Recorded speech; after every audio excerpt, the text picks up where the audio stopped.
Welcome, everyone, to episode 81 of This Week in Geek. My name is Ren, and I'm, of course, as always, joined by my co-host, Zach Pope. How are you doing today, Zach? I'm good, man. I'm good. We got a big topic today that kind of just An came out of unfortunate nowhere. topic. A very unfortunate one, but I can't believe it. So, Yeah. I don't know, man. It kind of just came out of nowhere. We're talking Akira Toriyama. How do you say his last name? Toriyama. Toriyama. And I still can't believe he passed away. Yeah. Like for me, 68, that's still young. Like, and he That's looks still very good for young. his age too. When you go and look Yeah. at pictures of Mhm. him now, and I don't know, it's gonna be a wild time, and because we were gonna talk about the Oscars, but I We think this were. is more I mean, important. We'll still talk about it. absolutely. I'm sure we'll still get questions. Because, yes, this show was meant to be about our final, Oscars predictions, because the Oscars are tomorrow. However, when one of the seminal artists of not only our generation, but so many other generations passes away, there's plenty enough to talk about here, to remember him, and just it's an excuse to talk Dragon Ball, which I'll never complain about.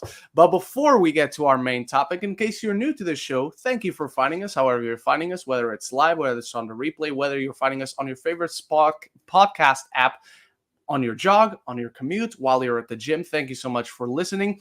And the show has basically three segments. The main segment, which we'll get to in a little bit, is our main topic today, the discussion on Akira Toriyama. But our first segment will be our weekly ranking. That's when me, Zach, and then a lot of you guys in the live chat go through everything we watched this past week and rank it from the worst to the best. And then, of course, like I said, the main topic, which you'll see on the community tab on my channel in a post for you to leave your questions for the third and final segment of the show.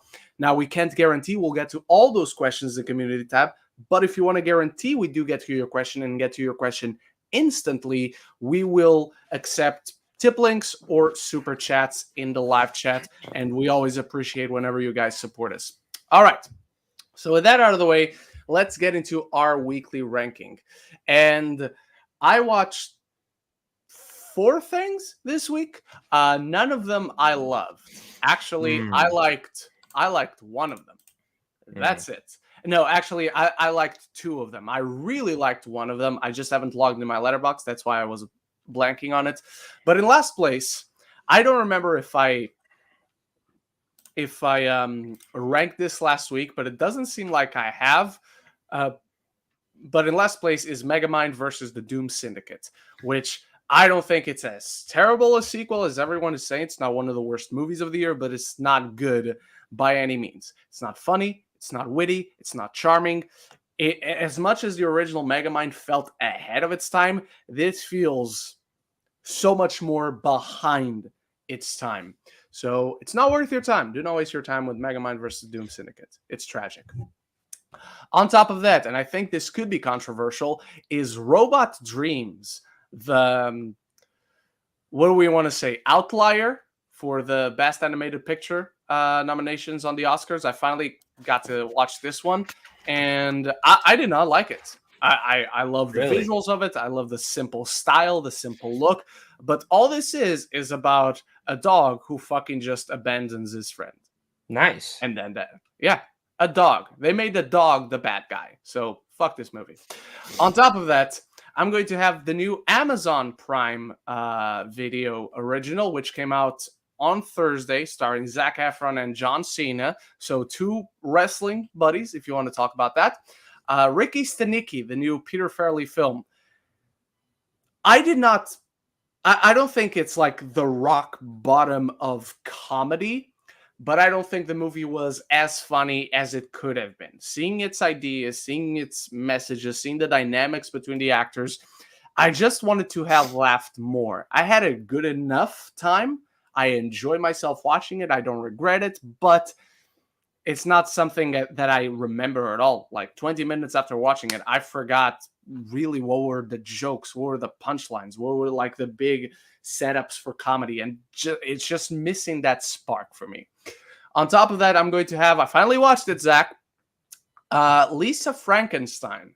And this entire thing has a whirlwind around it because Lisa Frankenstein, for you guys over there, came out while I was out there, while I was visiting you for your wedding.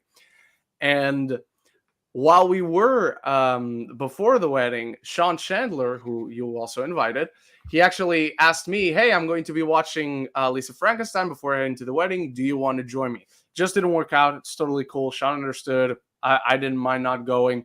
And then while I was in California, I needed to go see Madam Web, but Tessa was like, "Oh, Lisa Are you sure Frankenstein you is wanted to very go good." see? Are you sure that you had Yes, to go see Madame yes, Web? it was a necessity for me to see it. Absolutely, absolutely, and the video did well, so I was right. Uh, but Tessa, she really liked Lisa Frankenstein, so she really wanted me to see it. We didn't catch the opportunity, so I finally watched it. I like it. I don't think it's bad by any means. I don't think it's great by any means. I don't think, for better or worse, it left that big an impression on me. I like the style.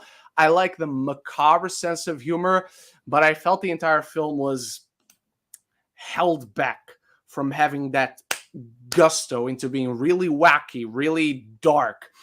And so much so that my review on Letterboxd is, I wish Cole Sprouse or Dylan Sprouse, whichever one he is, I don't know, I don't care. It's I Cole. wish he was it's Cole. Okay, so I got it right. Whichever one he is, I wish he was playing a vampire instead of a zombie, because that way the movie would have more bite. I think that's what this movie was needing, was more bite. It's fun, it's funny. Gave it a positive review. I think it's a good movie, but I don't think it's great by any means. But by far, number one this week. I told Zach this movie was actually really good. I told Zio I couldn't find enough time to have a review out, but believe me, I really like this movie, Damsel, on Netflix. The script is the weakest part of this film. The direction is the best part of this movie. Just how you look at a page like this, where the film, on paper, you have, okay, she's in the cave and the dragon comes in. Fine. We've seen that scene 1,000 times.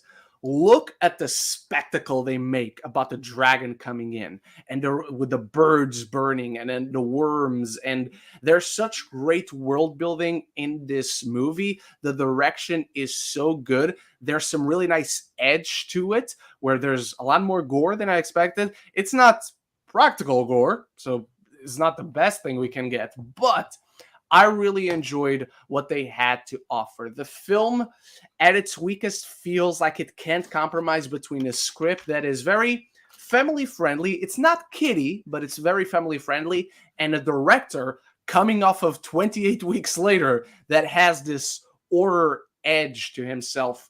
And so sometimes the film can't quite find the perfect balancing act between those two. But everything about this film, I really, really enjoy. The twists and turns it takes. I don't think they really knew how to end this film. It feels like it has two endings, and both of them are pretty, that's it, inconclusive. But I really like Damsel. I think Damsel is a really, really, really, really good time. All right, Zach, what do you got? All right. So speaking of Damsel, that was my least favorite thing I watched this week. So Damsel was fine. I will never watch it again. I didn't care for it really too much. You are right. The direction was the strongest, but I am not a fan of survival films. That's like, I think I've come to the determination that is my least favorite genre of like film. I just have never really been blown away by one. And I said in my review, this feels like 127 hours, but with a dragon in a cavern. And if you want to watch that, you could somewhat enjoy it. For me, I like 127 hours. Not really. I think it's kind of boring. so you know what I mean. I just had no idea that you didn't like that specific subgenre. I guess. I didn't know this was it. So when I'm watching it, in the first 30 minutes, once it sets it up, I'm like, okay. Because what I thought this was, I don't ask why. I thought it was like Revenge from 2017. I thought it was a fantasy version of that. Okay, got it. And watching the film, I was like, I wish it was. Like, it could have started like this, but yeah, just... my expectations were wrong. See, my biggest issue with the film was the opposite, where I appreciate like how the first like half hour, I guess, plays it all so straight, where it's the classic typical fantasy girl comes from a and it was cool how they did that. Marrying. I liked it, but at the same time, because the entire premise ever since this movie was announced is girl gets tricked into marrying a rich family, a Yeah, royal you already family, and knew. gets thrown. Like, you knew that's where it was going to go. So they're playing it all straight. The sets are fantastic. Like those vineyards, Zach, See, they're real. Apparently, if they started in they, Portugal. I didn't know that. you know, I might have liked this movie more if they had not marketed this film. If they had marketed this film like Fresh, where Fresh was marketed as a rom-com, Yes. and so everyone thought it was a rom-com, but there's something off with it, and you should watch Yeah, it. yeah. If they would have done that here, maybe it would have won me over a little bit more. But oh well. Up next is Ricky Stanicki. I like trash.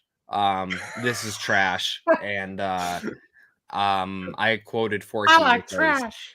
That's exactly how I felt. It's not a good movie, but there's something about it where, like, watching a comedy that probably should have came out back in like 2001 in 2024 was kind of enjoyable, and I kind of just watched it in the background and I enjoyed it. So Fair. So then after that, I just had Amazon kept going because I was doing something, and then Role Models came up with Stifler and Paul Rudd, and I was like, I'm gonna watch this, and that's I've my never next seen one. it. It is very funny. I think you'd like it. It's again crude for every reason why. I don't really have much to say. I think it's funny. Like, it's fucking stupid, but it's funny. After that, Kung Fu Panda 4, very enjoyable sequel. I think a lot of people are crapping on it. I've seen some people kind of like just give it, this is the most boring thing that they could have done. And, you know, not having the Furious 5 is a kind of a weird choice. And personally, for me, there are certain choices that I didn't feel right. But if you watch my review, I got a little too deep talking about a kid's film for some fucking reason, because I have a lot of nitpicks. But at the same time, I think it has the best animation in the franchise. I think it has arguably the second best action scenes. I still love 2. Ooh. I still love 2 the most. So it's hard for me to go back and be like, oh, well, 2 had the best action. But it's enjoyable. I liked it. After that, I have Kung Fu Panda, the first one. Kung Fu Panda, I think, is just a classic for DreamWorks. It's fun. It's funny. It has a good message. That's about it. Then I saw Love Lies Bleeding. Oh, shut up, bastard. Finally got to see this. My full review will be up Monday or Tuesday, but I really liked it. Can't get it out of my head. Just kind of how I couldn't get Saint Maud out of my head. Did you like Saint Maud? I liked it. Yeah, it's fine. I have a feeling you might feel the same way on this one. No, I'm so excited for it. Yeah, because most people I've talked to, they felt like that on Saint Maud. They felt like this on this, and then vice versa. No. They love Saint Maud like me. They were really into this. But then at the same time, there's a part of me that kind of sees you liking this one too, a little bit more. I hope so. Okay. But Katie O'Brien, oh my God, she is triumphant in here. This is a very unique movie. The third act will be unforgettable. I'll just leave it at that. So won't say anymore. It's a movie about bodybuilding lesbians. Of course, I'm in. Yeah. And then my number one of the week was Kung Fu Panda 2. It's the best DreamWorks film for me. I love that movie. So ooh, okay. I love that movie. Rewatching it, it just felt like they went to 11. Like, they're like, hey, we're gonna make a sequel to Kung Fu Panda, but we're gonna go like here. Story, animation, action. That is the best of the franchise for sure. Yeah, easily. It's so enjoyable. So really love that movie.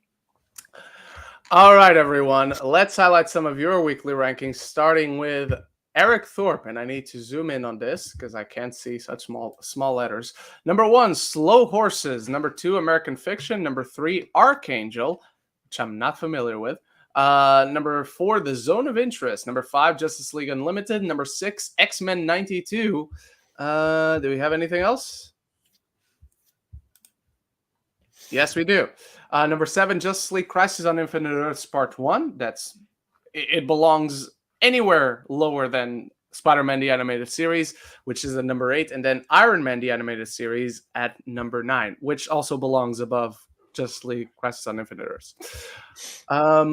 Brandon Saxton. Number 1, DC Legends. DC Legends of Tomorrow, I'm guessing. Number 2, Arrow. Number 3, The Flash. Number 4, Supergirl. Number 5, Black Lightning. Only watched like 6 episodes of each one. GKOVP. Number 10, Megamind 2. Number 9, Argyle, which belongs up, my friend, up. Number 8, Kung Fu Panda 4, which I only get in like 2 weeks or so. Number 7, Elemental. Number 6, Kung Fu Panda 3. Number 5, Robot Dreams. No way. Number 4, The Color Purple. Number 3, Shogun Episode 3. Shogun just keeps getting better and better. Jigobi has a hot take. Kung Fu Panda 2 at number 2 and Kung Fu Panda 1 at number 1. So Kung Fu Panda 1 is Jigobi's favorite, which nothing against that. It's a great movie. I just prefer 2 by a landslide. Luis Feliciano, number 1, Godzilla 54. Waiting for Godzilla -1 to come out on digital. Oh, okay. So only one movie ranked this week. It's not good, Jigobi. It's not good. If your story is about someone who abandons his friend and gets to live a happy life, that is not a good movie. Number 4, The Thing from Another World. Is this the ending of the movie that you keep saying? Because I have not seen this film. No, that's the premise. That's how the movie starts, and then the robot is just abandoned for the rest of the fucking movie, and the dog goes on his merry way. Seriously? Yeah. Wow. Yeah. The lesson is, it's okay that motherfucker abandoned you. No, it's not. Fuck that dude. I hope he fucking dies a very violent death and slow as well. Even though it's a dog, so I actually don't wish that. Tony Movie Champion. Oh, wow. I just read the synopsis. Yeah. The Thing from Another World. Number 3, Kimmy. I did not like Kimmy. That was so bad. Number 2, Gamer, which is an underrated movie. Number 1, Punisher Warzone, which is anything but underrated. I despise Punisher Warzone with a passion. It completely misunderstands the character of the Punisher, but that's another conversation. All right, everyone. Thank you for sharing your weekly rankings. Let's get to our topic, which is never, it's not a fun topic to talk about because this past week, or actually on March 1st, we only heard the news yesterday, though. Creator of Dragon Ball, Dr. Slump, Sandland recently was his most recent original creation. Akira Toriyama has passed away at 68 years old. And like you were saying at the beginning, Zach, we were not thinking about this because 68 is not old. And I don't want to say that we took him for granted because we shouldn't be thinking about him passing away because he was only 68 years old. That's way too young to be considered old. That's old to the point of any day now he might go. I don't think like that when someone is 68. Like you said as well, he looked really good. He looked like he was in his early 50s at most. Yeah. But we don't have, as much as we want to address him on our main topic, and we will, that is our main topic, but there is just not enough time in this podcast, any podcast, I think, to really address and examine and reflect on the impact that him and his works have had on on multiple generations. Zach, I don't know how it was with you, but I remember when I was a kid, I was like in elementary, I guess, so fourth grade or something. Mm-hmm. I knew my class would be over at 3 or 3:30 or whatever. So when Dragon Ball would come on at 6:30, I would be home. Okay. I knew of. Was it Toonami for you guys as well? No. No. Okay. I knew of people older than me, from that worked at video game stores where I bought all my fucking Dragon Ball video games. They would schedule their work break to the time Dragon Ball aired. Because remember, kids, back then there was no streaming. You had to catch the thing when it was playing on TV. Yep. People, obviously, our military service is not as rigorous as over there, but I remember people would come to camp just to watch Dragon Ball, and all like I don't even know if you should call them soldiers back in Portugal or whatever. They would come in and they would gather to watch Dragon Ball. And right now you see, like, just on these two examples, myself in like fourth grade, people who are working, people who are in the army, like everyone gathering, everyone knew what Dragon Ball was. To this day, everyone knows what Dragon Ball is. Dragon Ball, if Dragon Ball wasn't here, you wouldn't have your Narutos, your One Pieces, your Bleaches, your My Hero Academias.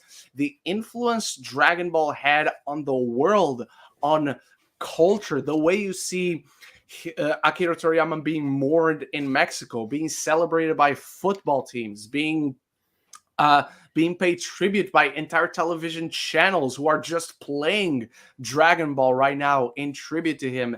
There is just so much that he accomplished because of this one creation. I want to get your thoughts before I go off on more tangents about your what you're feeling right now because of the passing of Akira Toriyama and just your relationship with Dragon Ball in general. Well, so my relationship started about first grade, first or second. I'm pretty sure it was first though. I just moved to Arizona, starting a brand new school. Don't really know any kids, and very shortly, like a couple weeks in, I befriended a kid. I won't say his name, but I actually reached out to him via Instagram the day nice. I saw this, because I remember going over to his house and went up the stairs, and his whole room had fucking posters of Dragon Ball. I'm like, hell what yeah! is this? Like, I was so confused. He had Toonami posters. He had a couple like Inuyasha and a couple other weird things that I don't remember. He had a Zatch Bell one. I remember he had everything. And I asked him, I'm like, what is this? Like, this looks like a cool cartoon. You know what I mean? Like, for me, I'd watch Tom and Jerry and stuff like that. And he's like, do you ever watch Cartoon Network? I was like, yeah. And he's like, well, like at this time, every day it goes Toonami and it's all anime. And I'm like, what the hell's anime? Like, so he's like trying to explain it to me. It's from Japan. And, you know, he's the reason that I got into Spirited Away, because eventually Toonami and Cartoon Network started playing Spirited Away and a lot of Hayao Miyazaki films. But I was staying over there until like later because my parents were working. And he's like, oh, well, let's watch Dragon Ball. It's like the first thing that's going to come on tonight. So I sat there, watched a random episode, which I'm pretty sure was a Boo episode. And that's why I fell in love with Boo. Okay. And became obsessed. I was like, this is the coolest shit ever. And I went home and talked about it. My dad's like, that sounds dumb. Because he didn't get it. He didn't get it. Yeah. And ever since then, it was a thing. There was two things I ran home for every single day after school, as long as Toonami ran, and as long as, or three things, sorry. Three things every time it played, I was going to do it. Number one, Jackie Chan Adventure Show. No. Out of cartoons, Jackie Chan Adventure Show. Nice. Number one thing always came on at 4. It'd take me an hour to get home. I knew I had to run home to go see this. 2, second thing, Gendy Travasky's Clone Wars. When that was going, number one thing, I had to be there. But my number 3, every single day, I had to be home to watch Toonami. And not just watch Dragon Ball, but watch everything else on there. But Dragon Ball was always the number one thing in my life at that point.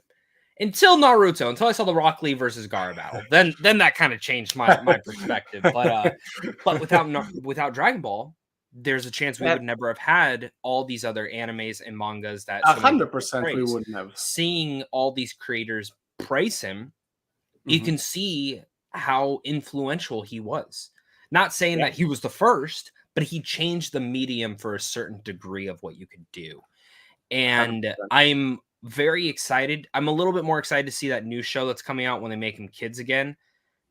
That because of how much he spoke and how excited he was for it.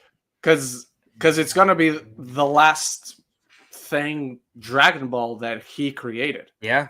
And I'm excited to see Sandland too. I saw about 10 minutes of it at Comic-Con last year.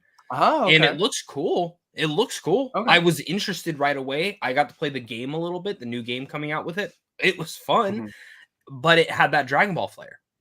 And that's why I was excited for it.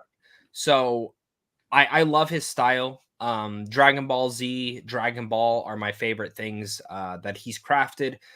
He's created such an influential thing that brought people together. And I think it's cool because, you know, people might have bullied and stuff for liking anime back in the day, but like, I think everyone, like, anytime I wear this hoodie in public, I always get a compliment from some random guy. Dude, that's cool. That's cool. And, for me, it's like being able to have Dragon Ball is like everything. So, I guess, Ren, I want to know top 5 characters right now off the top of your head. Yeah, give it. I hate that you have to add. Number 1 is Goku. Goku is great. Number 1, Goku.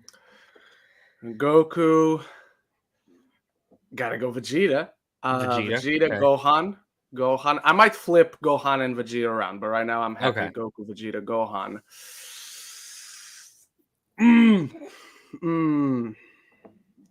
Trunks.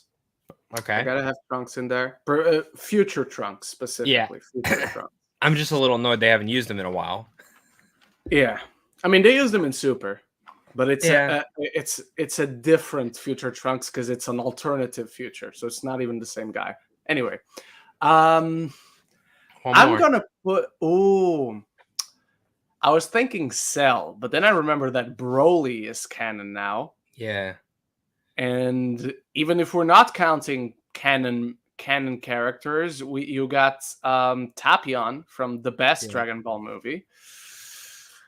I'm gonna go Cell though. I'm gonna go Cell because he's my favorite dragon. I think Frieza is the best villain. Okay. No pick, not in the top 5, but I do love Piccolo.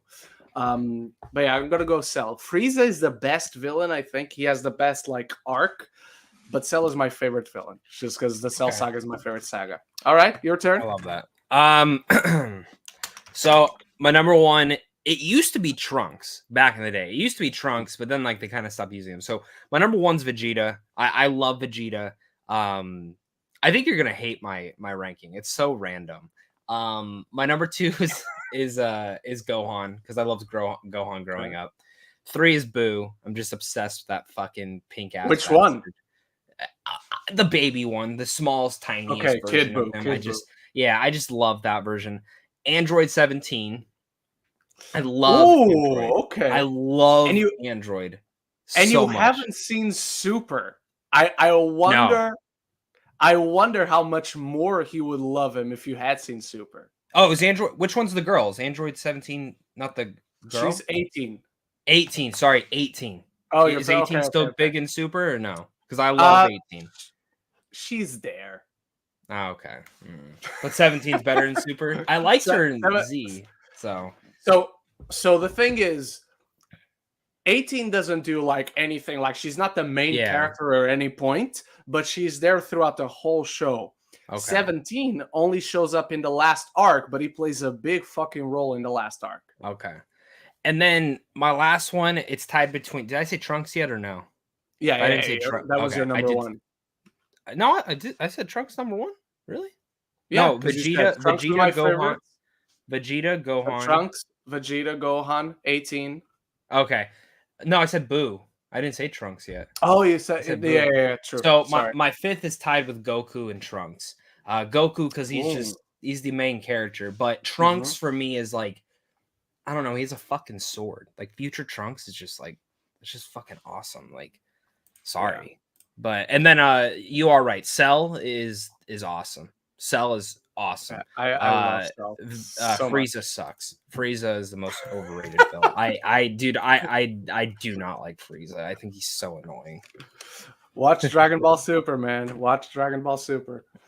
I've seen the movies, all of them. Well, watch the show. The show is better. Okay. Not that it's better than the movie because they just do. Do you know why I have not watched it yet? Is because my OCD-ness makes me feel like I have to watch all of Dragon Ball and all of Dragon Ball Z first before I can even. Why have you not already seen it? I've seen them, but it's because I haven't seen them. in years. Like I just watch like certain episodes now. Mm-hmm. Wait, Honestly, do you get what I mean? Like I completely understand because I feel like you sometimes. I'm trying to think of an example. I can't remember right now, but how I would do it is my advice. Just start Super, even if it's just the first episode of Super. yeah. And if after that first episode you feel, okay, I need to go back, then you go back and you Okay. do it in your own time because there's a lot of Because fucking episodes. that's why I did because I want to watch Boruto. I know it sucks. Don't It ask me does. why. But I went back and rewatched all of Naruto. Now I'm doing Mhm. Shippuden. And now I want to get to Boruto. Don't ask why. I just part of me, it just feels like I have to. It feels like I have to, at this You point. should feel that sense of responsibility for Dragon Ball Super, especially fucking now. I do. I do. He died for your sins, Zach. Akira I do. Toriyama died for your But sins. you know what else I was debating? I was debating on just watching Kai because I have Kai. Because Kai's I shorter. never have seen Kai. Because Kai I've seen back home, it never parts of played it on TV. but I've never finished it. So I mean, it's the same Yeah. thing. It's just stronger animation and Yeah, shorter. exactly, and cuts a bit of the filler out. So you said your top 5 favorite Dragon Ball characters. I've said mine. I want to know, like, besides the first one, the first time you saw it, is there any moment that really jumps out, like as you were watching it, as you follow the show already? Honestly, it was like because it was the first anime I probably ever saw. It was more of the animation style at the time Mhm. that kind of just caught me. It was so different than anything else, like any other Western animation. Because a lot of the shows I'd watch was like Billy and Mandy, Mhm. Tom and Jerry, the Flintstones, and then if you go over to Nickelodeon, like the SpongeBob, Very Odd Parents, and then some stuff at Disney. But it was so vividly like. Plus, it was also the most violent thing I could probably watch. Like genuinely, I think the first episode he showed me was like again them fighting Boo, and it was just something unique to me. But I just remember vividly being like, "Oh, that's cool, like them flying around and them fighting." And I remember just going back and then being like, "Oh, they had tail. Like some of them have monkey tails. Oh, they can turn into a giant monkey. That's cool." Like, Yeah. but it was always fascinating. Like Dragon Ball was like the endless world of fantasy and sci-fi. And like that for me is like the coolest thing where like if you go back and watch the original Dragon Ball, it's more fantasy, it's less sci-fi. And then I think you spoke about it a couple podcasts ago. Dragon Ball Z is a space opera. Yeah. Very much so. First episode, first chapter of the manga, you're an alien. It just changes like everything because Toriyama, he will tell you this. He would tell you this himself, that he's not the guy that plans everything out. Like, I know exactly where I'm going, but he's a very smart storyteller. Where in the original Dragon Ball, the series as a whole, he plants these seeds of mystery around Goku and intentionally doesn't answer them because he doesn't have the answer. He hasn't figured it out. But at the same time, he leaves it vague enough where you understand, okay, this is purposeful, this is important, and he just does enough where it gives him enough leeway to go wherever he wants. It's actually great writing. It's great writing. It is.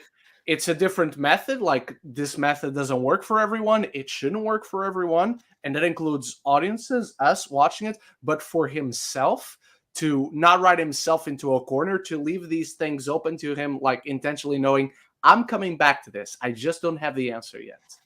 I think specifically because of how weird the world is in the original Dragon Ball. Like you could just assume, Goku's he's just a kid with the tail. Yeah, exactly. Like there's there's dinosaurs, there's humanoid pterodactyls, there's literally the devil. He fights the fucking devil at one point.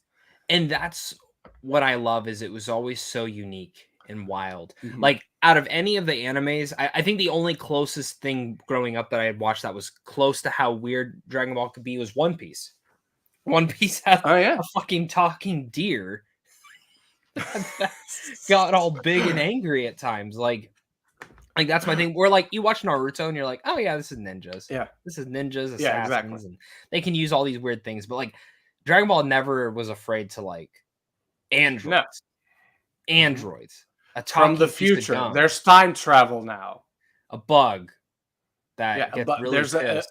the final villain is made out of bubblegum. Yeah, like And it works. And he's and it all. frightening. Yeah, and he's awesome. And then he gets fat. Yeah. He's cool, and now he's their friend. Like, I just love it, and he really paved the way. I mean, I've said it, like, Dragon Ball as a kid, like, was probably the thing growing up with, and then I met Naruto. Naruto's, like, always been my favorite, but, Dragon Ball is, like, what started this all, and if it wasn't for the creator, and if it wasn't for Dragon Ball 2, there's a lot we probably wouldn't have, and a lot of influences that we wouldn't have on anime either, so...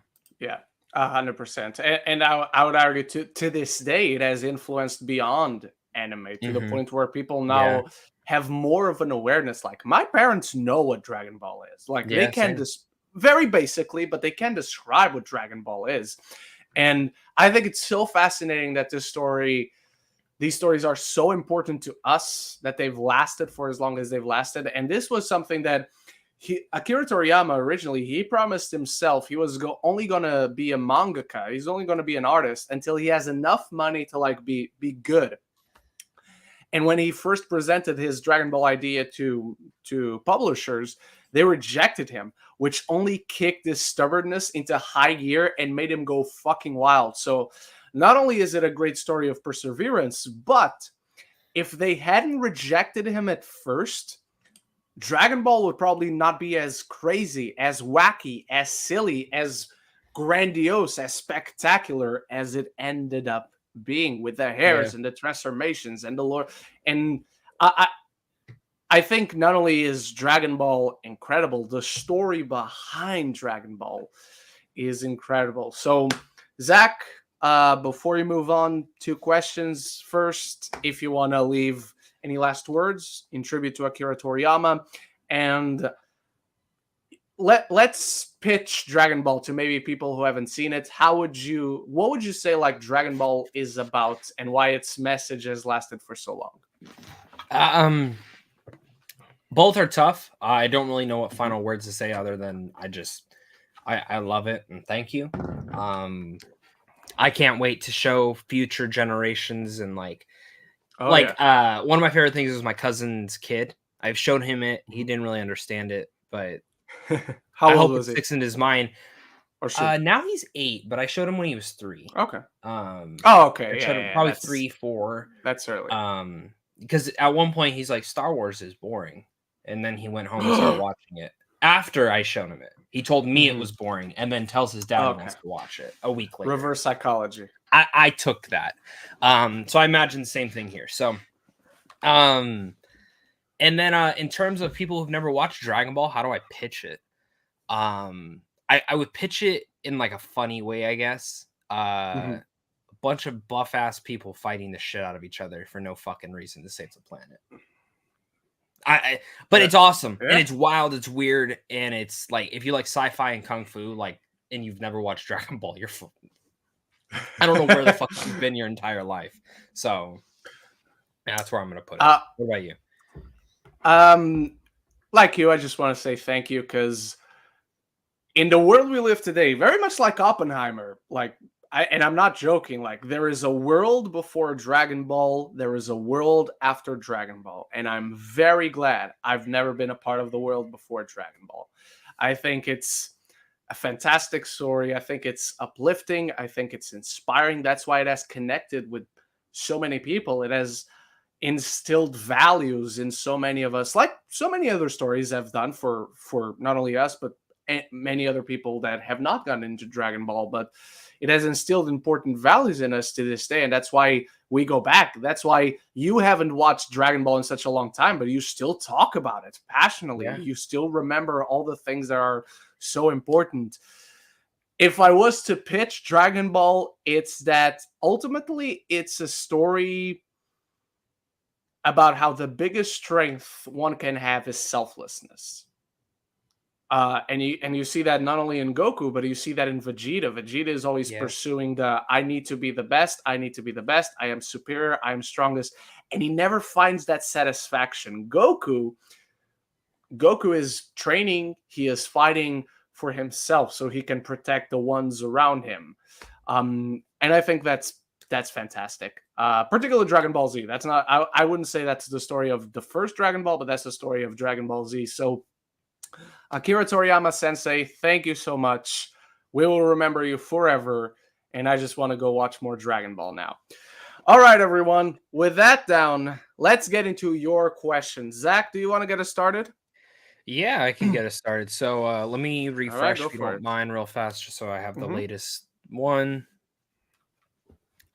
All right, perfect. All right, 29. Remember, if you guys want if you want to guarantee your answer, make sure to send in a super chat. Sometimes they're not guaranteed when you don't send them in. Just as a heads up. So, Lady Aaron, is this the first time you've switched topics for the Week in Geek before the start of a show episode or not? No. I don't know. I'm sure something is telling me that it has happened before, but I don't know. I mean, we did it last week or 2 weeks ago. It was going to be Avatar, and then what came out? Naruto. The Naruto thing. Naruto live action, exactly. See, and then the Millie Alcock thing. We weren't going to do Millie Alcock. We were going to do something. That's right. I don't remember what else we were going to do, but it was Millie Alcock. It was Deadpool. I feel like it was Deadpool. But I could be wrong. Yes. No. But that one we hadn't decided. So we were deciding between Millie Alcock or Deadpool. So, all right. Your turn. All right. Next up, also from Lady Aaron. Since Zach already did his final Oscars predictions video, are you going to get your final Oscars predictions soon? I won't have time to give you an Oscars prediction. I have my Best Picture nominees ranked coming out tomorrow, and I have to re-record the intro because I have this video recorded ever since before going to visit Zach. So I was going to try and edit it during my stay in America, but then we always had stuff to do. Whether Zach or Tessa, you guys were always taking me places, and I was like, awesome. I don't care about this video. I can edit it back home. I'm visiting, spending time with people. So no Oscar predictions. We were going to do it as the main topic of the show, but we felt Akira Toriyama, the importance he has to us, because in many ways, we probably wouldn't be here if it wasn't for Dragon Ball. But yeah, no final predictions. But I guess it's one of the most obvious years we've ever had. Like not in an annoying way, but in a good. You're giving it to the right person way. Mm-hmm. It's funny because I did my predictions and like I always throw like a random dark horse that could come out of nowhere. People get so pissed. They're like, "There's no fucking way it's going to be that." I'm like, "Yeah, that's why it's called dark horse." I'm just saying it could win. It could come out of nowhere. You fucking dumbass. Like, some guy got so aggressive. He messaged me about this too. He's like, "How dare you say Jeffrey Wright could be the dark horse for Best Actor?" You fucking never know, man. Like, obviously it's between Killian and Paul, but Jeffrey Wright has won all the independent Spirit Awards and all those little independent awards. So, like, not saying it wouldn't, but you never know. So, if you're watching this, fuck you. All right. Next question. Ren, I hope your birthday over the week was good and a great one. Did you get everything that you wanted for your birthday this year, Ren? And what did you do for your birthday celebration? I only got WWE 2K24 for the PS5. That was my present, I guess.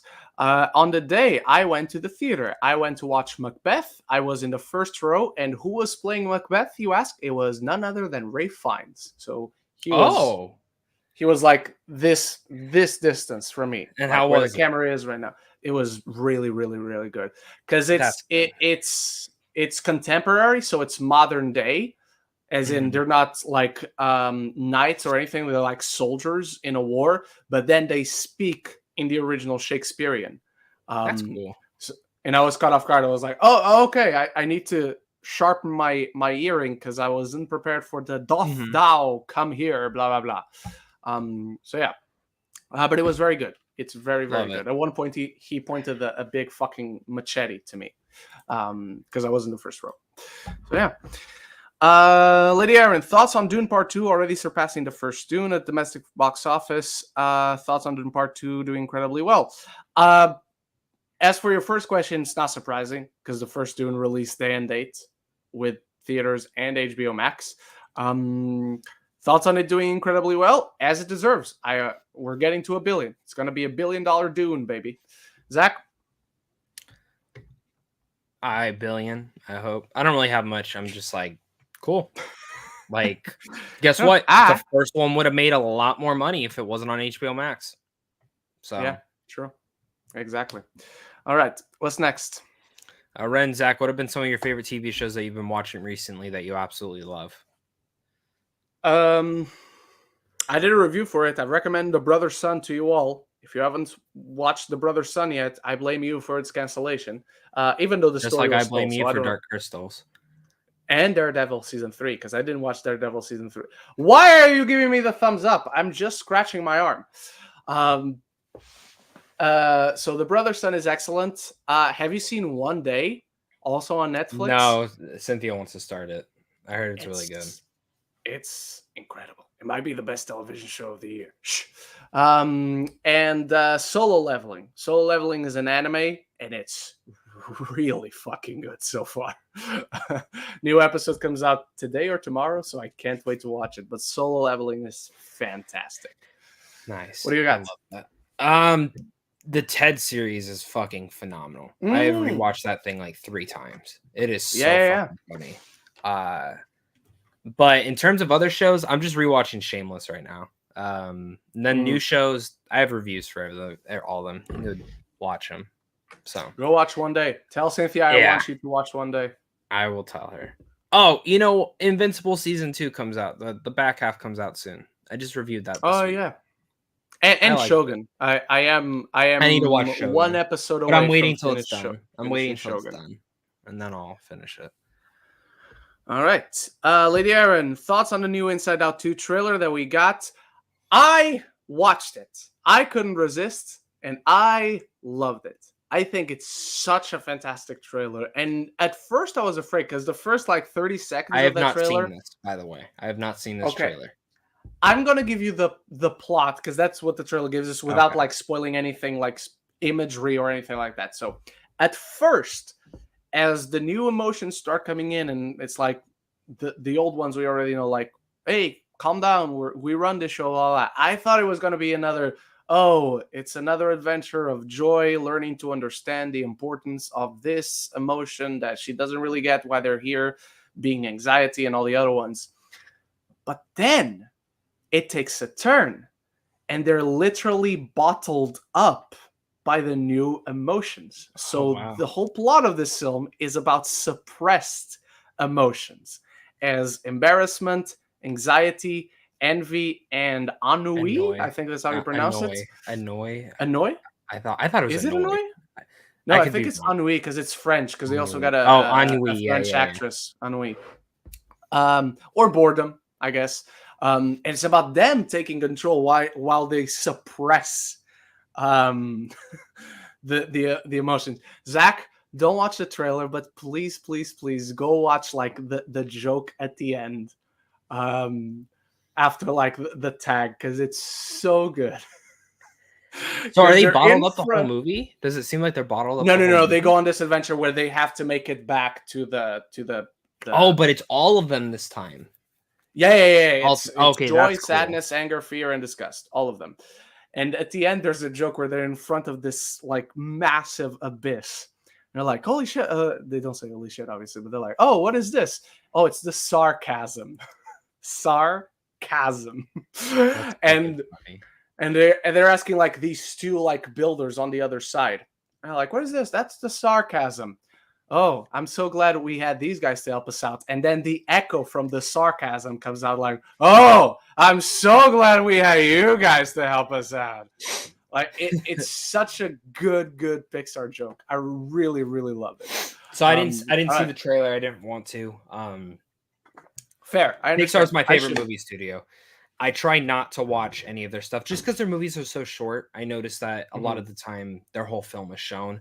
I cannot wait. I can't fucking wait for this movie. It's gonna be great. It's gonna be great. All right. So, what's next? Thoughts on the poster and new trailer that we got for the Fallout series. I did not watch the trailer for this. I actually have not seen a single trailer for this. I don't want to because it's probably besides Yeah, it's tough. This is one of my most anticipated shows for the year. The Westworld creators making one of my favorite video game franchises into a show. It's like very awesome. Poster looks cool. If you see above me, I have the vault head bobbleheads that are in the trailer. Did you watch it? Nope. The trailer? Are you excited? I didn't see a poster. I'm gonna check it out because it's a Nolan creation, but I have no attachment to the video game. I have a feeling you're really gonna fucking like this. I have a feeling you're really gonna like this. Yes. I know one person who has seen an episode, just one episode, and they've never played the game. They loved it. They loved it. Awesome. And but the trailer, from what I've talked with fans, is it literally looks just like the game. And the way that the creators have spoken about it is that it's not based on it, because there's so many of the games. There's like technically 4, and then if you include 2 spin-offs, 6. There's no real story for them to adapt. It's just take the characters, take the world, and make their own story. And that's what I'm really excited about, because they've said that when they got the rights to make this, they were told, just go make your own story. And then as they were making it, they're basically like, well, this is basically just the next game. Like, this is the next in this world. So it'll be the farthest progression. So you don't have to have seen anything in the original. It's always new characters, new world, new area. And that's how this is. Brand new area of Fallout, where we haven't seen the post-apocalyptic yet. It's going to be fucking awesome. I think Nolan's going to fucking knock it out of the park with his wife. They're going to kill it. Not Christopher Nolan, Jonathan Nolan. No, Jonathan. Yeah. All right. Lady Aaron, thoughts on the live-action Avatar: The Last Airbender series being renewed for 2 more seasons, just like the animated show ending on 3 seasons? Yeah, awesome. I hope they go up from 8 episodes per season to 10 episodes per season. I think that would be better, like much better. But other than that, yeah, I enjoyed the first season. You can watch my review for more in-depth thoughts on it. So I'm happy to see it come back for more. All right, Zach's not here yet, so let's keep going. Lady Aaron also asks, in honor of Akira Toriyama, what are your top 10 favorite characters that he's ever created? Well, we went through it. We did top 5, not top 10, but there you go. We gave you 10 characters. There you go. Combine me and Zach. All right. Braxton asks, in January, I asked y'all the best movie of 2024. Ren said Hitman. Zach said Beekeeper. Wanted to know if those have changed. If so, how many movies would you put over the one you chose before? The best movie right now for me of 2024 is Dune Part 2. It's the only movie that is above Hitman. I'll tell you this. The first time I watched Dune, came out of it, I put my review out, so then I was ranking in a Letterboxd, and I contemplated, does it go up or does it go below Hitman? So I wasn't sure when I put it there. All right. I don't know where Zach went, by the way. That's why I'm not telling you guys like what's happening, because I don't know. Braxton also asks, Ren, I saw you got 2K24 now. Have you been enjoying it? What do you think? Zach, before I get into this last question, in January, you said the best movie of 2024 back then was Beekeeper. Has that changed, and how many movies would you place above Beekeeper at this moment? That's a good question. 1, 2, 3, 4, 5, 6, 7, 8 movies have been placed above it now. All right. And what's the number 1 movie of the year? I have no idea what you're about to say. I have no idea what you're about to say. It's Dune. Why the fuck would it not be Dune? Wow. Why would it not be Dune? Wow. All right. I'll keep reading the next question because it's for me. So you got 2K 2024. Have you been enjoying it? Do you think it's worth the hype? I don't know if it's worth the hype because I don't really know what the hype around it is. I haven't played a lot of it because I got it in the mail yesterday. Yesterday I didn't have time to play, so I only installed it and played briefly a little bit through the showcase. I made 1 custom attire for Cody Rhodes, and then I played a little bit of showcase to unlock characters because I want to play with all the characters unlocked when I make my rosters and all that. The graphics are fantastic. The gameplay is really, really good, except when you play against Hulk Hogan. Because Hulk Hogan does not stay down. Even if his entire fucking body is red, Even if he's out of momentum, he has no finishers, he is stunned, so he can't supposedly reverse. He'll still fucking reverse because that's Hulk Hogan, I guess. But other than that, I am really enjoying it. I think it's really fun. It's got such a massive roster of characters from so many different generations, but so many people there are in the WWE today. So right now, and again, I played like about an hour. And if you take out the time I spent making a custom attire for Cody Rhodes, take about 10 minutes from it, maybe. I played 50 minutes of this game, so I haven't played a lot. Ask me again next week, but right now I'm really enjoying it. All right, Zach, what's next? Your thoughts on the new Inside? Oh, well, we already answered that. Well, yeah. What are your thoughts on the viewership numbers for Shogun so far, and thoughts on the show overall if you have seen it?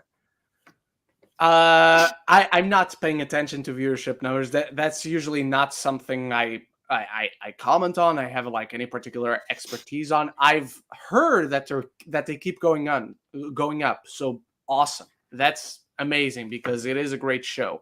Like I said before, I am one episode from watching the finale. Then I can finally do my review. But it's a really, really good show. I hate that they keep talking about Portuguese people and not a single fucking Portuguese word has been spoken. Did you see they're not doing a season 2? They're not? Yeah, you didn't see that? No, but they describe it as a mini series. If they end the story right here, that's fine, I think. So, yeah, that's why. Right. It's very interesting. I thought this is going to be their next big thing. You would imagine, just because of the way it's being received, but it's based on a book, so if the story is told here, the story is told here. Andrew Seif. This week, Bob Iger announced that some projects at Disney have been quietly canceled. Do you have any speculation on what they might be? I don't, but only because like there are so many Disney projects. There's Star Wars, there's Disney proper, there's Pixar, there's Marvel, there's countless things that you would tell me the name and I'd be like, oh yeah, that was a thing. I didn't remember it. And that we haven't heard of in so long. I also don't quite get what the point of quietly canceling something is. Because if you announce something, people are going to keep talking about it until it comes out or until you say, oh no, that's not coming out. That's canceled. So I would rather just don't quietly cancel anything. Announce that you're canceling shit so we can stop looking forward to it.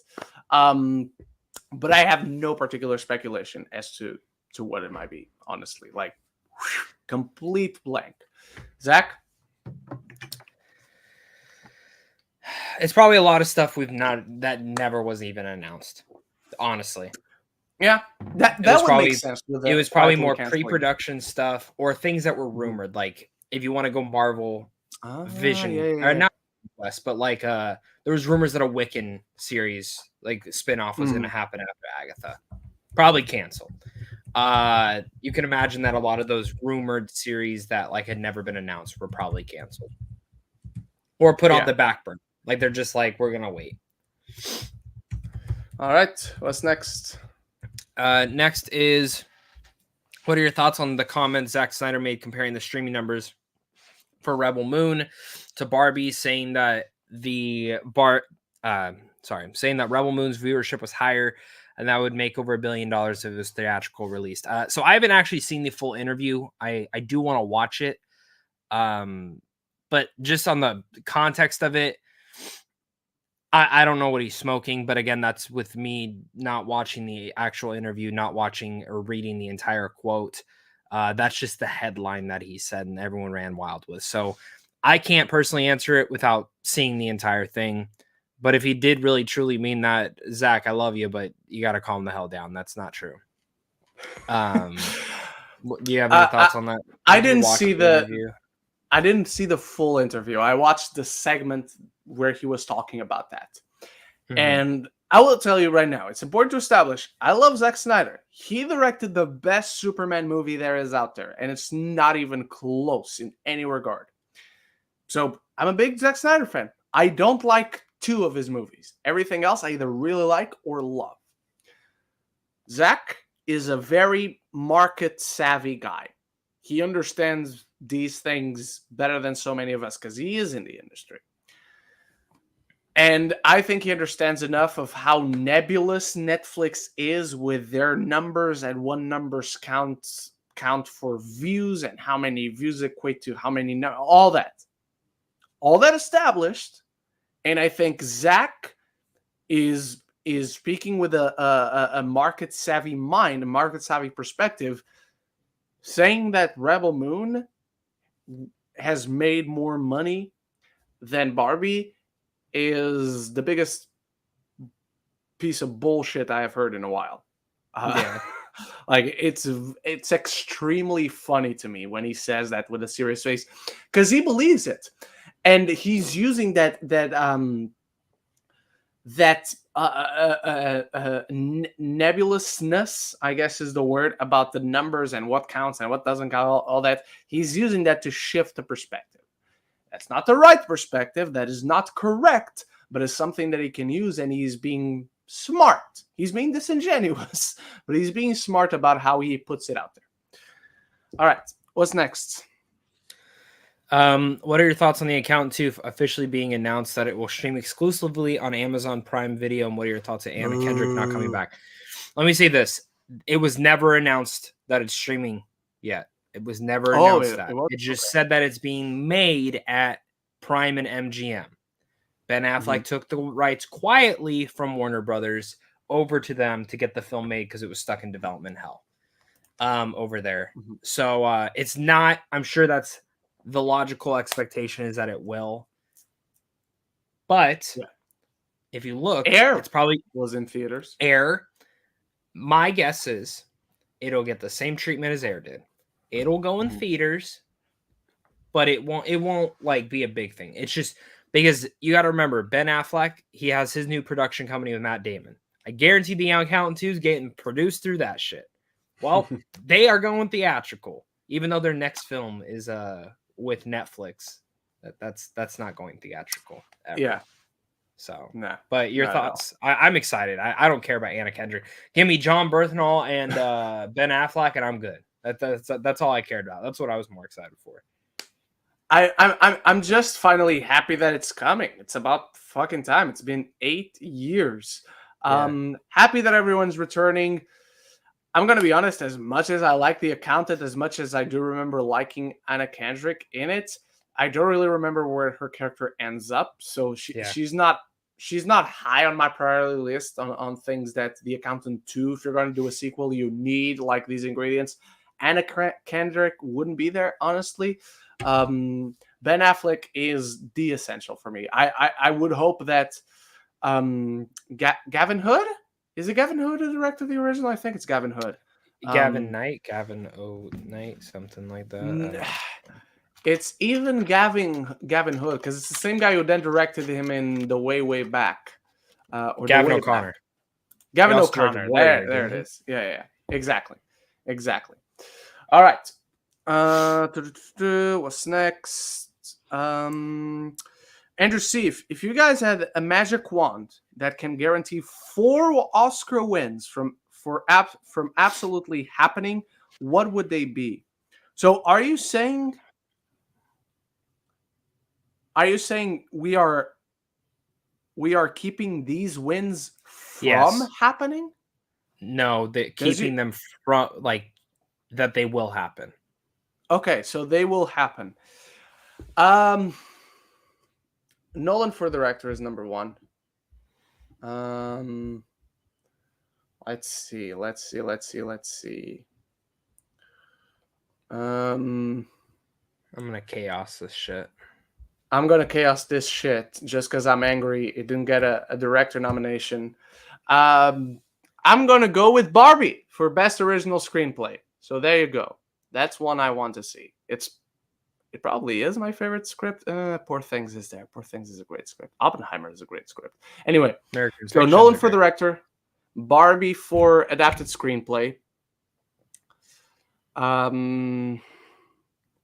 Because I am afraid it won't happen, Across the Spider-Verse for best animated feature. What else? Do you got any? While I search for my last one. I would go because none of these are gonna happen. Past Lives from for best original script should win. Okay. Okay. I'm gonna be Poor Things winning Best Picture. Really? Yeah, I like Oppenheimer more, but Mhm. I like Chaos. So Mhm. Okay. I'm gonna go with you. Still keep no, because I know Nolan's gonna win Best Director. It's so evident. So I'll do Spider-Verse as well. Yeah.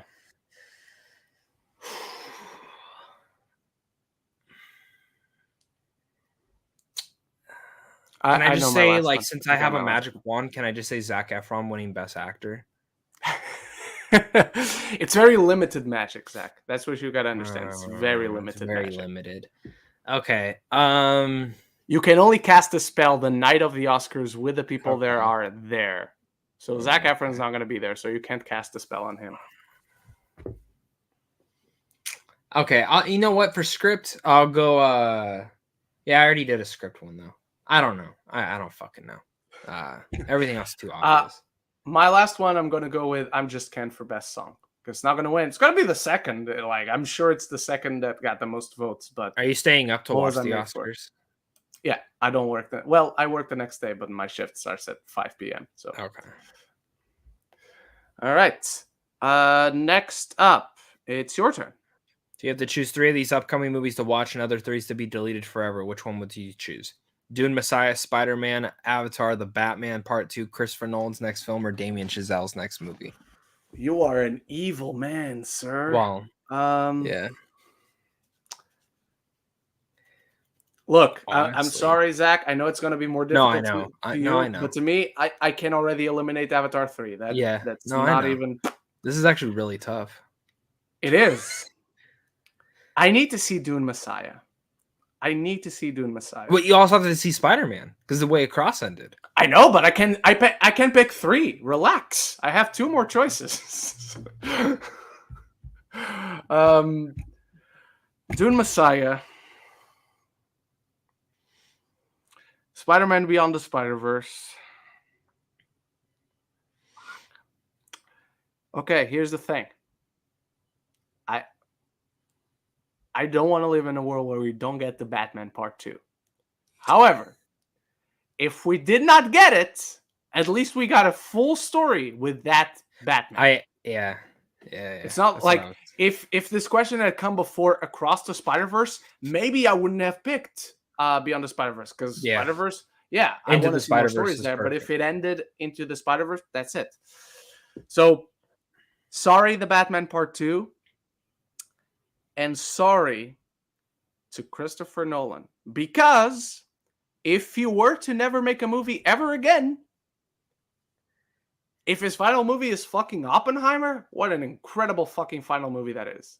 That just culminates his entire Tarantino wishes he could go out on an Oppenheimer. Maybe he will. Exactly. But exactly. Maybe. So I got to go with Damien Chazelle's next film, like whatever that is. Because Christopher Nolan is my favorite filmmaker. Damien Chazelle makes the movies I wish I made. So I want to know what's the next movie I wish I made. Like, I need to know that. So to me, Dune Messiah, Beyond the Spider-Verse, Chazelle's next film. Okay.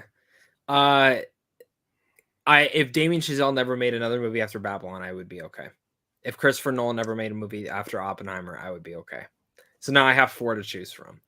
I have to see Dune Messiah. I have to see it. I have to see how Denis translates that. I know you're gonna fucking pick Avatar 3. I just want to know which one do you leave out for Avatar 3. Well, that's what's tough. So let me phrase it this way, because I have a lot of thoughts on this. Because I really do want to choose Avatar 3, because I loved Avatar 2. I fucking love that movie so much. But I also love Spider-Man Across the Spider-Verse, and I love the Batman. My only thing is, I have a little bit of a thing. I know what Avatar 3 is about. I know basically the entire story. I know 3, 4, and 5. I have to see all those. I have to. Let me hear this though. If I did not know those, I probably would not choose Avatar. I honest to God, probably would not choose them. I am going to go Avatar 3 as my second one because I know what the story is. And it sounds so fucking cool. It's even better than the last 2 by like a mile. So I hope he hits it out. That's not hard. But now you have Spider-Man, the Batman. which if you look at my favorite comic book films of all time, Mm-hmm. Spider-Man Across Spider-Verse is number 1 for me. I am obsessed with that film. But the Batman's my number 4.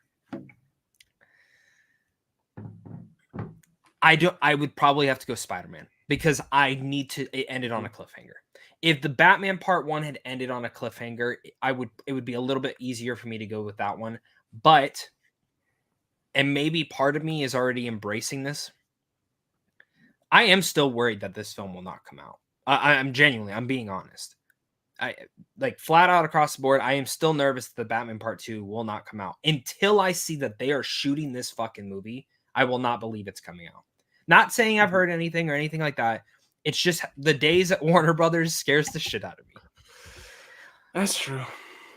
I also, if it was announced that it was not coming out, I would be a little okay because of how much I love the first one. The first one ended perfectly. It ended the story perfectly. I didn't need to see anything else. If I never got anything else, I'd be okay with it. As much as I do want more, though. I also don't know the story for it, though. Beyond the Spider-Verse, I can put 2 and 2 together and kind of where they're going to go with it. Dune Messiah, I've read part of the novel. I've read the rest of the synopsis. I'm intrigued to see what Denis can do with it. And Avatar, I genuinely just know what the story is. So that's why I'd have to do that. So again, ask me the same question in a couple months once we finally know what Batman is. Yeah. So I'll tell you this right now, if Clayface is in that movie, if they legitimately do a Clayface, I think I would kick Spider-Man off. Honestly. Wow. Because Okay. Clayface is like one of my favorite villains, and I would love to see how they do him live action. So, I don't know. That's a tough one. Andrew, that was probably the toughest question anyone had ever asked in the history. You are an evil man, sir. You are an evil man. Yeah. Nathan Holden, sorry. Thoughts on Lisa Frankenstein only making 9 million? Like, I don't. It's not a movie I particularly love. It's not a movie I particularly hate. So I don't have any like specific thoughts on it one way or the other. Zach? That sucks, but I said in my review it's a future cult classic. That's rough, buddy. All right, what's next? Thoughts on Michael budget being 155 million. Oh, the Michael Jackson? Is that what they're talking about? Oh, yeah. I don't know why a movie like that would need to be 155 million, especially when it's starring a non-name actor. Like, yeah, he's Michael Jackson's nephew, but he's not a known-name actor. So, yeah. I don't know. I'm not excited for this. Genuinely, I know some people might be, but I'm not. You also got a super chat, so I don't know if you want to go. We just got a super chat. All right, Tony Movie Chappie supporting the channel. Thank you so much, Tony. I will say, I guess it's what he meant. Punisher Warzone is not a very good movie. No, it's not. Black Blade Trinity, the movie is just a blast, and I love how it goes for obscenity over the mythology, and it's bonkers, and it's like Death Wish 3. I'm glad you enjoy it. I can't enjoy it. I don't think it's like fun in the same way Blade Trinity is unintentionally fun because it completely misunderstands the character of the Punisher. A Punisher movie that glorifies violence, to me, I have a lot of issues with that. Blade doesn't have those same connotations. If a Blade movie glorifies violence, it doesn't have the same association with the idea, the concept of violence that the Punisher has. So a Punisher movie, to me, glorifying, celebrating violence and just being gratuitous about it all, to me, just doesn't work. That's all. Zach, do you wanna say anything? Do you have anything to add? Thoughts? I've never seen any of these films, so I don't know. All right. By the way, breaking news: Demon Slayer comes back May 12th. Ooh, okay. We're about a little over 2 months away. All right, awesome. Dominic Scott, can you rank all seasons of Dragon Ball Z from least to best? We don't do rankings like off the top of our head here because there's too much time we need to spend on them. But also, I will never rank Dragon Ball Z seasons because to me, the way it was always presented to me on TV, the way it's always been presented to me, like when I collect them on DVD back home, not here, because over here they have the same system as you do in America. Dragon Ball Z does not have seasons. Dragon Ball Z has sagas within the story, but it doesn't have seasons. Like, it didn't stop after 20 episodes. It didn't stop after the Saiyan saga for a break and came back the next year. Dragon Ball Z just kept going from beginning to end without pause. So to me, it doesn't have seasons. It wasn't until I moved here and I began a YouTube channel, I've been chatting with Zach and so many other people from the other side of the pond, that I'm like, oh, you have seasons for Dragon Ball Z. That's very strange because Dragon Ball Z doesn't have seasons. Naruto doesn't have seasons. And I'm guessing you guys make seasons for Naruto. So yeah. All right. What's next, Zach? What books would you like to read and recommend one? Well, I don't know how to read, so it would be very difficult for me to recommend one for you and tell you. Readings for nerds. So, I keep recommending the MCU book. I keep recommending the Arnold Schwarzenegger book. I keep recommending the Fourth Wing and Iron Flame. Those are Rebecca Yaros's fantasy I bought books. Cynthia of those. Save some money to buy Voyager later this year. Hopefully, Voyager is going to be an incredible book. It's going to be the start of an incredible fantasy franchise. So look out for that. All right. Let me find the next question because this just refreshed. I have it, by the way, if you need me to. I found it. How come you don't have a theme song like you did for Geeks at the Round Table? And would you do merch for this podcast? We don't have a theme song because we just didn't find it necessary, honestly. I still have the file for our old theme song, but if you'd like to make us one, and send if you'd like to make us one, go for it. There you go. Merch would be great for this show. I just need to actually put the designs on Redbubble and on TeePublic, which and then the let me for say the old this. merch are still down there. If you actually buy it, we'll do it. So if you can promise us that you're going to buy merch, we'll do it. Yes, absolutely. All right, what's next? Thoughts on the Roadhouse controversy? It's not a controversy. It's people saying he said this, he said that, blah blah blah. It doesn't really matter. Yeah. I don't have strong thoughts. I'm not. He went to the premiere last night. So yeah, exactly. And we have another super chat from good friend of the show, Luis Feliciano. Thank you so much, Luis.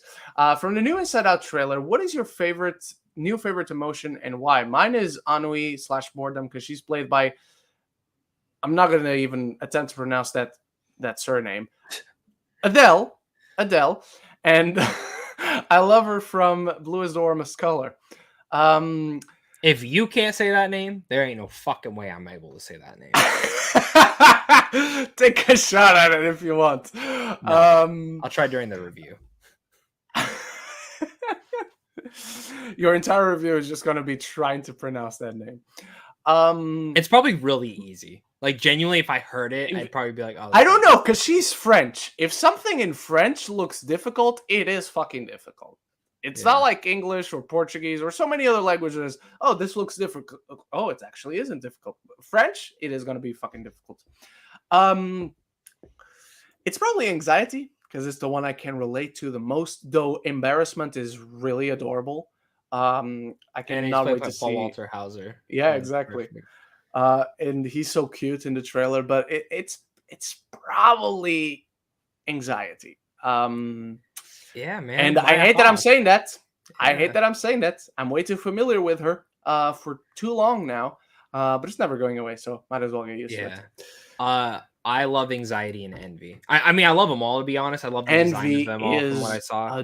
Adorable. Yeah, envy but I love, so and I haven't even heard them talk because I haven't watched the trailer. Besides anxiety, so I will say this: envy in the trailer doesn't feel like envy. Because she's cute. Like, she sees something that she wants. She clearly feels envious about what everyone else has. But the way she goes about it doesn't feel like envy. Because then we're like, I want that. And she'd grab that. I wonder if there's like this pissy. other side to Yeah. her. Yeah. Yeah, I'm very excited. So, yeah, exactly. Yeah. All right, what's next? Well, since Kung Fu Panda 4 is out and Jack Black put on his cover, Hit Me Baby One More Time, what's your favorite Tenacious D song? It's this new song they just came out with. It's the best cover Kung Fu Panda is not out. I only got it on the 28th of March. So please. It's out in the more important areas of the world. No, because I'm not over there. I'm over here. So it's not out here. So it's not out in the most important area of the world. Because the world revolves around me, Zachariah. You should know that by now. I don't have a favorite Tenacious D song. I never really cared for them. I watched the movie. I enjoy the movie. I never went back to see the movie again. So I don't know if Zach turned off his camera because I said that, and that's the joke, or if anything happened. So I'm just gonna keep going with the questions. Hang on, give me a second to refresh. He's back. Seasons. There we go. Eric Thorpe reviews. What do you guys think will be the biggest upset at the Oscars this year? I'm not really hoping for any for once. I mean, I would like Guardians to shock everyone by winning visual effects, but pretty sure the creator is getting it. It should be the creator, but don't be shocked if Godzilla wins that. Seriously, exactly. Do not, because Godzilla is the second favorite to win. And it's pretty close. But I think it's going for the creator. I think it should go to the creator. I'll say this. I think a lot of people do not think Emma Stone's going to win this. Like, it's not a 50-50 thing. Like, when I went over and looked at a lot of people are still predicting Lily Gladstone. I am. But that was a really hard pick because I still think it's 50-50. So you just went to meet what I was going to say as my hot take. Sorry. I haven't said anything about this to anyone. No, because I'm not going to say the same thing as you. I'm going to say something much, much more worrying. Because I'm rooting for Emma Stone. I think she should win. I won't be mad if Lily Gladstone wins. However, when I was in LA, while at the Avatar: The Last Airbender red carpet premiere, I met Scott Metz. And we had a conversation.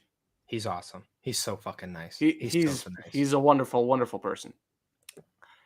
He had a really fucking good argument for Annette Bening. I'm not saying I agree. I'm not saying I want it to happen. I'm just saying I am actually fucking scared.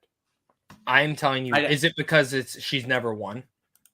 It's because she's never won. Like, the way the campaign has been handled so far, it's very reminiscent of a Glenn Close. You give another example that I'm forgetting. The Glenn Close one in 2018, which she didn't win. I actually really liked it. I love that performance. I never ended up seeing it. Oh, you didn't? Up till the moment where Olivia Colman was called up, everyone was like, it's gonna be Glenn Close. She's winning. It's done. But he gave another example that, again, I'm forgetting, where this person kind of like came out of nowhere and then, holy shit, they won. I hope that doesn't happen. Please believe me. I'm not putting that out there like manifesting it. I hope that doesn't happen. But the way Scott Metz is a very intelligent man. He is very tapped in. He is at the heart of Hollywood, man. His argument was good. That's all I'm saying. All right, dude. Who? What's next? Dude, because I didn't even finish Naiad. I thought it was boring. I finished it, but yeah, it's very boring. All right, what's next? Now I kind of want to go back and get that magic wand and actually. Okay, I'm gonna go back to that question real fast. If I was to swing that magic wand, it's Annette Bening does not win. I don't give a fuck if anyone else wins. Sandra Hüller could win. I don't even think she should. But, oh God. Messi the dog should win. Let's be all honest with that. Yeah, that's true. If anyone in that movie deserves an award, is the dog. Yeah. G. Colby. Some people mistake Dune as another white savior stories. It seems to be more of a critique of it, especially with how the ending turns out And what is a film that gets accused of being a white savior movie, but it's really not? For me, The Last Samurai. The Great Wall isn't a white savior movie. I don't know. The one with Matt Damon. I never saw it. Are we supposed to say what is and what isn't, or No, I think what is a film that Jigoku gets is just accused of, asking. but it's really not? Yeah. I don't know. I don't fucking know. I'm not remembering any other one. I don't think The Help is a white savior movie. White savior narrative in film. The Blind Side, really? Okay, here's a few ones. Let me just see if I can. Tears of the Sun. White savior movies. I don't think Tears of the Sun is a white. Sound of Freedom. I didn't end up watching, so I don't know. I Remember the Titans? Have you ever seen Remember the Titans? Yeah, have you not? No. Is that a white savior movie, would you say? Or would you disagree? I don't know, because I'm white. So fair. Okay, fair. I mean, really, it's hard Matrix, for me. I don't know. Is The Matrix a white savior movie? Because Keanu Reeves is not just white. He's got Asian blood in him. He's got Portuguese. Well, Portuguese is white, I guess. But yeah, he's got a ton of blood in it. We all have a ton of blood. You know what I mean. Mm-hmm. Lincoln is not a white savior movie. Lincoln is not a white savior movie. Come on. All right. Jigo P. With the Oscars bringing back the whole past Oscar winners going up to honor the acting nominees, what past tradition would you love to see come back in the future? I have no idea what past traditions are there to bring back. Like maybe I know, but off the top of my head, I'm not remembering anything. So I wouldn't know of an example to give. A tradition that I would love to see back, though, and it applies to the Oscars, it applies to professional wrestling. I know that's just a attorney didn't expect. Stick with me. Less commercials. That is a fucking tradition I would love to fucking see. Less commercials. So yeah. Zach, do you know of any traditions? Yeah, I actually have one. When they would animate animated characters to present awards. They've done Shrek. They've done Toy Story. Yeah. I love when they've done Ted. Yeah. I think they should do it every year for animated films. Every year. Mm-hmm. Every year they should. And who it should be is it should be whoever won the previous year. They animate those characters to present the awards. So who won last year? I'm trying to think. Who won last year? Who won last year? Who won last year?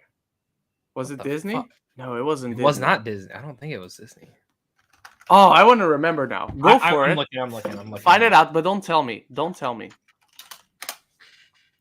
And I don't want to look at the chat either. Oh, what won last year? Holy shit. Oh my god, 2022? We're so stupid. I know we are. We are. Let me know when you're ready for it. 2022. So it wasn't Disney. It was not anime. Disney. Is it Pixar? It's not Pixar. No.